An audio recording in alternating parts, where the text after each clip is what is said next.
আজকের যে বিষয়ে আলোচনা সেটা হচ্ছে আল বিনাই এবং মানউস সারফ 11 থেকে নিয়ে 19 পর্যন্ত এই সংখ্যাগুলো হচ্ছে মুরাক্কাবে বিনাই। মুরাক্কাবে বিনাই হচ্ছে দুটি ইসেমকে একত্রিত করা, বানিয়ে একত্রিত করা, এটা হচ্ছে বিনাই। যা কিছু ঘটুক না কেন এই এরবের কোনো পরিবর্তন হবে না। হালাতে রাফি বলি, হালাতে নাসবি বলি, হালাতে জাররি বলি। যদিও 12 সংখ্যার প্রথম অংশ অর্থাৎ ইসনা আশারার ইসনা শব্দটি কখনো কখনো পরিবর্তন হবে আমেলের পরিবর্তনের কারণে, এটা ভিন্ন কথা। আখাফুল হারাকাত অর্থাৎ যে হারাকাত যেগুলো রয়েছে বিশেষ করে জবর বা জের বা হচ্ছে পেশ, তার মধ্যে হচ্ছে এই ফাতাটা, জবরটা কিন্তু সবচেয়ে সহজ, এই জন্য ফাতার উপরে এটা মাবনি হয়েছে, তথা মাবনি শব্দের অর্থ নো চেঞ্জ, ওটা হচ্ছে ফাতার উপরে মাবনি থাকবে। আত্মাহারিক টিভি, ওহির আলোই উদ্ভাসিত জীবনের জন্য। আসসালামু আলাইকুম রহমতুল্লাহি ওয়া বারাকাতুহু। বিসমিল্লাহ, আলহামদুলিল্লাহ, ওয়াসসালাতু ওয়াসসালামু আলা রাসূলিল্লাহ, আম্মা বাদ। সম্মানিত দর্শক ও শ্রোতা, আলহামদুলিল্লাহ আমরা প্রাথমিক নাহু কোর্সের 5 নম্বর পর্বে আপনাদেরকে স্বাগত জানাচ্ছি। আজকে আমাদের এই পর্বে যেটা থাকছে, আমরা চতুর্থ পর্বে যে বিষয়টি নিয়ে আলোচনা করেছিলাম, আল মুরাক্কাবুল গায়রুল মুফিদের প্রথম প্রকার হচ্ছে আল ইদাফি নিয়ে আমরা আলোচনা করেছি। ইনশাআল্লাহ আজকে যে বিষয় নিয়ে আলোচনা করব আমরা, দুটি বিষয়, তার একটা হচ্ছে আল মুরাক্কাবুল বিনাইয়ু এবং আল মুরাক্কাবু মানউস সারফি, এই দুটি অংশ নিয়ে আমরা কথা বলার চেষ্টা করব ইনশাআল্লাহ। যেহেতু আমরা আল ইদাফি বা ইদাফাত সংশ্লিষ্ট বিষয় নিয়ে আমরা কিছু কথা বলার চেষ্টা করেছি, কোরআন থেকে উদাহরণ দেওয়ার চেষ্টা করেছি, আলহামদুলিল্লাহ আমরা এভাবে শিখে সামনের দিকে আগানোর চেষ্টা করবো ইনশাআল্লাহ। আল্লাহ আমাদের তৌফিক দান করুন, আল্লাহুম্মা আমিন। তাহলে আমরা উপর থেকে যেহেতু ইদাফি হয়ে গেছে, আমরা ইদাফিটা আমরা মুছে দিচ্ছি। আজকের যে বিষয়ে আলোচনা সেটা হচ্ছে আল বিনাই এবং মানউস সারফ। মুরাক্কাবে বিনাই আমরা যদি উদাহরণ দিয়ে আগে বোঝার চেষ্টা করি। আহাদা আশারা, আহাদা আশারা, এটার অর্থ হচ্ছে 11। আহাদা আশারা অর্থ হচ্ছে 11।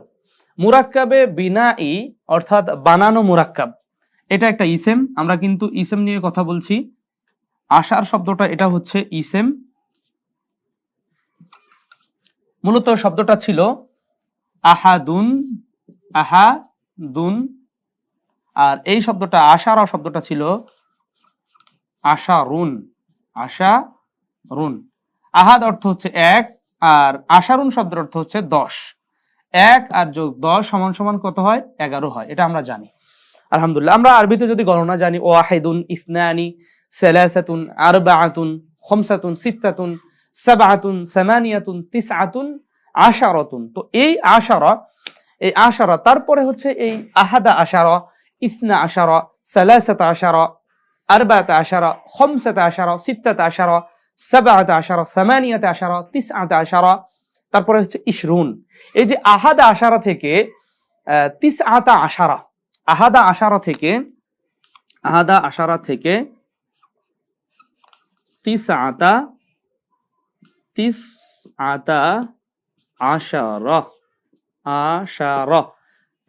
আশারা অর্থাৎ 11 থেকে নিয়ে 19 পর্যন্ত, 11 থেকে নিয়ে 19 পর্যন্ত এই সংখ্যাগুলো হচ্ছে মুরাক্কাবে বিনাই। মুরাক্কাবে বিনাই হচ্ছে দুটি ইসেমকে একত্রিত করা, বানিয়ে একত্রিত করা, এটা হচ্ছে বিনাই, বানানো হয়। এখানে শব্দটা মূলত ছিল আহাদুন এবং আশারুন একত্রিত করে আহাদা আশারা করা হয়েছে। এবং মুরাক্কাবে বিনাইয়ের একটা চাহিদা হচ্ছে যে এই আহাদা আশারা মূলত ছিল যেটা, সেটা আমরা একটু দেখার চেষ্টা করি। মূলত ছিল হচ্ছে আহাদু ওয়া আশার, আহাদু ওয়া আশারুন। তা আহাদুন মানে আমরা জানি 1, আশারুন মানে 10। তো 1 আর 10 যোগ করলে সমান সমান কত হয়? 11 হয়। তাহলে মুরাক্কাবে বিনাই আমরা বলছি দুটি ইসেমকে একত্রিত করে যে ইসেম বানানো হয় সেটা হচ্ছে মুরাক্কাবে বিনাই, আর সেটা হচ্ছে 11 থেকে 19। সেটা হচ্ছে 11 সংখ্যা থেকে 19 সংখ্যা। আমরা আবারও বলে নিচ্ছি, এটা হচ্ছে মুরাক্কাবে বিনাই, 11 থেকে 19 সংখ্যা, এটা হচ্ছে মুরাক্কাবে বিনাই। তো এই প্রত্যেকটা, এই যে আহাদা আশারা, তারপরে হচ্ছে ইসনা আশারা, সালাসাতা আশারা, আহাদা আশারা 11, ইসনা আশারা 12, সালাসাতা আশারা 13, আরবাআতা আশারা 14, খামসাতা আশারা 15, সিত্তাতা আশারা 16, সাবআতা আশারা 17, সামানিয়াতা আশারা 18 এবং তিসআতা আশারা 19। এই 11 থেকে 19 সংখ্যাটি হচ্ছে মুরাক্কাবে বিনাই। এখন মুরাক্কাবে বিনাই এটাও একটা ইসেম, এটাও একটা ইসেম, দুইটি ইসেমকে একত্রিত করে যে ইসেম তৈরি করা হয় সেটা হচ্ছে মুরাক্কাবে বিনাই। কিন্তু প্রশ্ন হচ্ছে মুরাক্কাবে বিনাই হোক, যেই হোক না কেন, এখানে কেন জবর আসলো, এখানে কেন জবর বা ফাতা আসলো? ঠিক অনুরূপভাবে এই একই আহাদা আশারা থেকে একেবারে তিসাআতা আশারা পর্যন্ত যা কিছু ঘটুক না কেন, এই এরবের কোনো পরিবর্তন হবে না। হালাতে রাফি বলি, হালাতে নাসবি বলি, হালাতে জাররি বলি। যদিও 12 সংখ্যার প্রথম অংশ অর্থাৎ ইসনা আশারার ইসনা শব্দটি কখনো কখনো পরিবর্তন হবে আমেলের পরিবর্তনের কারণে, এটা ভিন্ন কথা। তো এখানে এটা চাই যে মুরাক্কাবে বিনাইর প্রথম অংশ, এটা হচ্ছে আপনার প্রথম অংশ চাই যে তার পূর্বে মানে তারপরে একটা ওয়াও থাকুক, একটা ওয়াও থাকুক, সেটা কিন্তু চাই। যেমন শব্দটা ছিল আহাদু ওয়া আশারুন, একসাথে হয়ে গেছে আহাদা আশারা। ঠিক অনুরূপভাবে তিসআতা আশারার ক্ষেত্রে যদি আমরা লক্ষ্য করি, এই শব্দটাও ছিল তিসআতুন, তিসআতুন ওয়া আশারুন, আশারুন। তিসআ মানে 9 আর আশারুন মানে 10, তাহলে 9 যোগ 10 সমান সমান কত হয়? 19। আমরা এটা জানি আলহামদুলিল্লাহ। তো এখানে এটা হয়ে গেছে কিন্তু তিসআতুন ওয়া আশার, তিসআতু ওয়া আশার, এটা হয়ে গেছে তিসআতা আশারা। এখানেও কিন্তু একই অবস্থা, একই এরব পেয়েছে। সেটা হচ্ছে মুরাক্কাবে বিনাই যখন তৈরি হবে, অর্থাৎ দুটি ইসেম যখন একত্রিত হয়ে একটা ইসেমে পরিণত হবে, তখন কিন্তু এটা উভয় অংশ ফাতার উপরে মাবনি।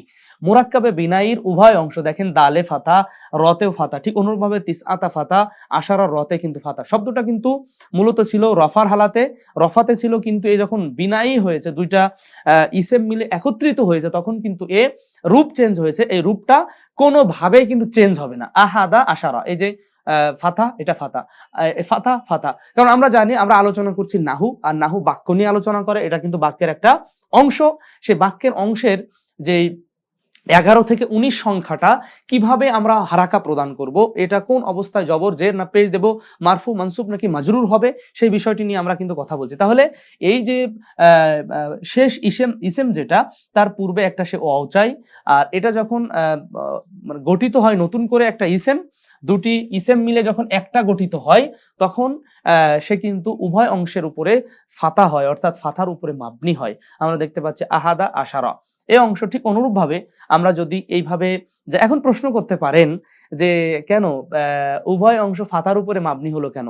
সেটা রফার উপরে মাবনি হতে পারতো, তারপরে হচ্ছে জেরের উপরে মাবনি হতে পারতো, কিন্তু এখানে হচ্ছে আখাফুল হারাকাত, অর্থাৎ যে হারাকাত যেগুলো রয়েছে, বিশেষ করে জবর বা জের বা হচ্ছে পেশ, তার মধ্যে হচ্ছে এই ফাতাটা, জবরটা কিন্তু সবচেয়ে সহজ, এই জন্য ফাতার উপরে এটা মাবনি হয়েছে, তথা মাবনি শব্দের অর্থ নো চেঞ্জ, ওটা হচ্ছে ফাতার উপরে মাবনি থাকবে। তাহলে আমরা মুরাক্কাবে বিনাই দুটি ইসেম মিলে একত্রিত হয়ে একটা ইসেম হবে।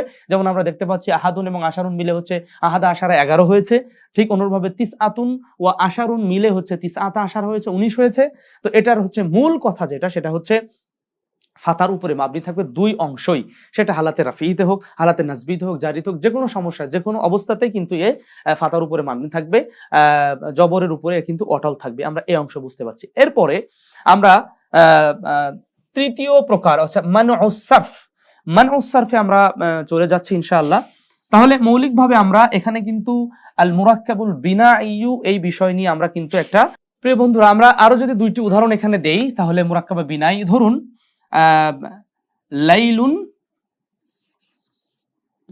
লাইলুন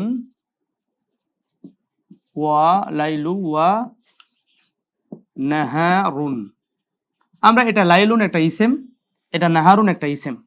তো আমরা এটা যদি দুইটাকে, এটা হচ্ছে রাত আর এটা হচ্ছে দিন, আমরা দুটি মিলে একসাথে রাত দিন করব, রাত এবং দিন করব, তাহলে কি হবে তখন? রাত দিন, তখন কিন্তু লাইলা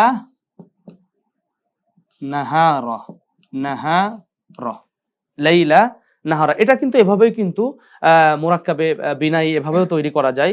যখন দুটি ইসেমকে একত্রিত করা হচ্ছে, তখন এই কিন্তু ফাতার উপরে মাবনি হয়েছে, এটাও ফাতার উপরে মাবনি হয়েছে। বিশেষ করে 11 থেকে 19 পর্যন্ত এটা হচ্ছে স্পেশাল, 11 থেকে 19 পর্যন্ত এটা স্পেশাল। এরপরে আমরা মুরাক্কাবে মানউস সরফে চলে যাচ্ছি। প্রিয় বন্ধুগণ, আলহামদুলিল্লাহ, আমরা এখানে আমরা যেহেতু মুরাক্কাবে বিনাইয়ের আলোচনা শেষ করে ফেলেছি, তো এই জন্য আমরা মুরাক্কাবে বিনাইটা এখান থেকে আপাতত মুছে ফেলতেছি। এখন আমাদের হচ্ছে এমন মুরাক্কাব যা মানউস সরফ। মানউস সরফ মানে হচ্ছে মানা মানে নিষেধ, সরফ মানে কোনো ইসনাদ ইজাফত বা কোনো গ্রামাটিক্যাল সাইডে সে তোয়াক্কা না করে যে দুটি ইসেম যে একসাথে হয়ে একটি নতুন ইসেম গঠন হয়, সেটা হচ্ছে মুরাক্কাবে মানে সরফ। ধরুন আমরা এখানে উদাহরণ নিয়ে এসেছি, বা আলুন যুক্ত বাক্কুন একসাথে হয়েছে বা আলা বাক্কু। ঠিক অনুরূপভাবে হাদারুন মাউতুন একসাথে হয়েছে হাদারা মাউতু। এখানে দেখেন বালুন শব্দের অর্থ হচ্ছে একটি মূর্তির নাম, আর বাক্কুন শব্দের অর্থ হচ্ছে বাদশাহ, আর হাদারুন শব্দের অর্থ উপস্থিত, মাউতুন শব্দের অর্থ মৃত্যু। একসাথে হয়েছে বা আলা বাক্কু হাদারা মাউতু, শহরের নাম হয়েছে। এটা একটা অন্যরকম একটা ব্যাপার মনে হচ্ছে আমাদের কাছে। দেখেন আমরা যদি এখানে লক্ষ্য করি, তো এখানে ইসেম, আমরা ইসেম নিয়েই কথা বলছি, এটাও ইসেম এটাও ইসেম, কারণ তানবিন রয়েছে। ঠিক অনুরূপভাবে এটা তো বা আলুন বাক্কুন, এই বা আলা বাক নাকি এই জন্যই নামকরণ করা হয়েছে। কেউ কেউ লিখেছেন ইতিহাস যে এই বাক্কুন নামক বাদশাহ তিনি নাকি মানে মূর্তি পূজা করতেন, এই জন্য বা আলা বাক বলা হয়। আর এটা হচ্ছে হাদারা মাউত, একজন বাদশাহ নাকি প্রতিমধ্যে হঠাৎ করে বজ্রপাতে বা এরকম কোন সিচুয়েশনে পড়ে তিনি হঠাৎ করে ইন্তেকাল করেছিলেন, এই জন্য এটাকে বলে হাদারা মাউত বলা হয় এই স্থানটার নাম। আর এখানে এই শহরটাতে একজন বাদশাহ ছিল, যে বাদশাহ মূর্তি পূজা করত, এই জন্য সেই শহরের নামে নামকরণ করা হয়েছে, এভাবে বলা হয়ে থাকে। তো এখানে আমরা শব্দগুলো, এই শব্দটা যদি আমরা ভাঙি, তে বা আলা বাক্কু আর হচ্ছে হাদারা মাউতু, কিন্তু এখানে আমরা দেখতে পাচ্ছি আমরা একটা সার্কেল করছি, দেখেন এখানে যে অংশ, তাহলে এটা হচ্ছে মুরাক্কাবে মানে সরফ, অর্থাৎ কোনো ইজাফত বা ইসনাদ বা হচ্ছে কোনো সম্পর্ক নির্ণয় না হয়ে দুটি ইসেম যখন একত্রিত হয়ে অন্য কোনো ইসেমের দিকে ইঙ্গিত করে বা নাম বোঝায়, তখন কিন্তু সেটা মুরাক্কাবে মানে সরফ, অর্থাৎ সরফের নিয়ম নীতি কোনো নিয়ম কানুন ছাড়াই যখন গঠিত হয়। তো এই মুরাক্কাবে মানে সরফের একটা বিধান রয়েছে বা হুকুম রয়েছে। মুরাক্কাবে মানে সরফের প্রথম অংশ, অর্থাৎ এখানে কিন্তু বা আলুন বাক্কুন দুটি অংশ রয়েছে, এখানে হাদারুন মাউতুন। প্রথম অংশ হচ্ছে ফাতার উপরে মাবনি, প্রথম অংশ হচ্ছে ফাতার উপরে মাবনি। যেমন আহমদ হুসাইন, অনুরূপভাবে আমরা আহমদ আহমাদু, আরেকটা হচ্ছে হুসাইন হুসাইন হুসাইনুন। ঠিক অনুরূপভাবে এই দুটি ইসেমকে একসাথে যখন বলছি আমরা আহমদ হুসাইন, আহমদ তো একটা ইসেম, এটা হচ্ছে একটা ইসেম, যখন একসাথে আমরা আহমদ হুসাইন বলছি তখন কিন্তু আমরা আহমাদা হুসাইন হুসাইন, এই যে আহমাদা হুসাইন এই অংশটুকু, যখন দুটি ইসেম একত্রিত হবে তখন এই ইসেমটা প্রথম ইসেম যেটা, অর্থাৎ মুরাক্কাবে মানে সারফের প্রথম অংশ হচ্ছে ফাতার উপরে মাবনি। মুরাক্কাবে মানে সারফ ফাতার উপরে প্রথম অংশ মাবনি। যেমন বা আলুন ছিল বা আলা হয়েছে, হাদারুন ছিল হাদারয় হয়েছিল।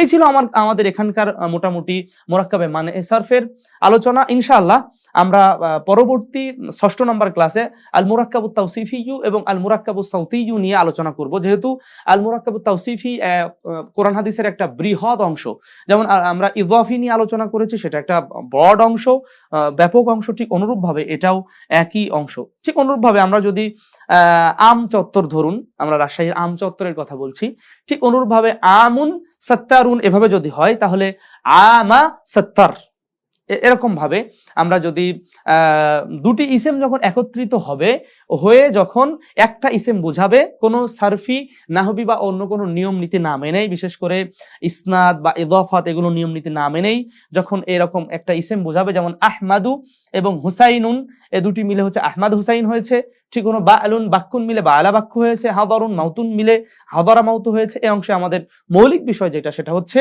আমরা মুরাক্কাবে মানায়ে সারফ যখন হবে তখন তার প্রথম অংশ হচ্ছে ফাথা বা জবরের উপরে মাবনি, ফাথা বা জবরের উপরে মাবনি হবে। এ ছিল আমাদের মৌলিক কথা। তাহলে আমরা মুরাক্কাবে ইযাফি নিয়ে চতুর্থ ক্লাসে আলোচনা করেছি, মুরাক্কাবে বিনাই এবং মানউস সারফ নিয়ে কিন্তু আমরা আলহামদুলিল্লাহ আমাদের পঞ্চম পর্বে আমরা আলোচনা করেছি। আশা করছি আল্লাহ রাব্বুল আলামিন আমাদের জন্য সহজ করবেন। মহান আল্লাহ সুবহানাহু ওয়া তাআলার কাছে দোয়া করছি আল্লাহ আমাদের সহজ করুন, এবং আপনারা বেশি বেশি এটা শেয়ার করবেন। তারপরে যারা আমরা ক্যামেরার সামনে থেকে পেছন থেকে আমরা কাজ করে যাচ্ছি। আল্লাহ রাব্বুল আলামিনের কাছে সকলের জন্যে দোয়া কামনা করছি এবং সুস্বাস্থ্য দীর্ঘায়ু কামনা করছি, এবং আমরা যারা শিখছি বা শেখার চেষ্টা করছি, আল্লাহ রাব্বুল আলামিন আমাদেরকে সুন্দরভাবে শেখার তৌফিক দান করুন এবং শেখায় বারাকা দান করুন। আল্লাহুম্মা আমিন। আসসালামু আলাইকুম ওয়া রাহমাতুল্লাহি ওয়া বারাকাতুহু।